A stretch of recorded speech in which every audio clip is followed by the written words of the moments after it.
শ্রীনগর লে হাইওয়ের ওপরে দ্রাস সেক্টরে এই মুহূর্তে যে জায়গায় আমরা দাঁড়িয়ে রয়েছি সেই জায়গা স্ট্র্যাটেজিক লোকেশন অনুযায়ী অত্যন্ত গুরুত্বপূর্ণ। তার কারণ আমাদের হাতের ডান দিকে যে ভাঙা প্রাচীর রয়েছে, এই প্রাচীর কার্গিল যুদ্ধের ক্ষেত্রে অনেক ইতিহাসের সাক্ষী। ঠিক হাতের ডান দিক বরাবর যে বিরাট পাহাড়, সেই পাহাড়ের ওপরে কার্গিল যুদ্ধের ঠিক আগে সম্পূর্ণ কবজা করে ফেলেছিল পাকিস্তান সেনা।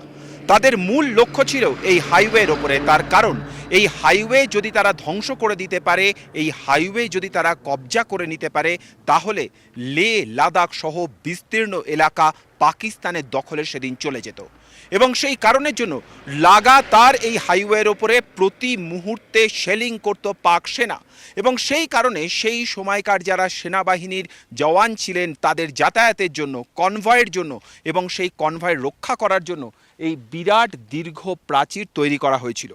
এবং সেই সময় বোম্বিংয়ে প্রাচীরের যে অংশগুলি ভেঙে গিয়েছে, সেই অংশকে আর নতুন করে নির্মাণ করা হয়নি। তার কারণ সেই সময়ের যুদ্ধের ইতিহাসের সাক্ষী বহনকারী এই প্রাচীর যাতে সম্পূর্ণ মুখ বধির হয়েও সেই সময়কার ইতিহাসের গল্প বলে যেতে পারে, তা নিশ্চিত করতেই।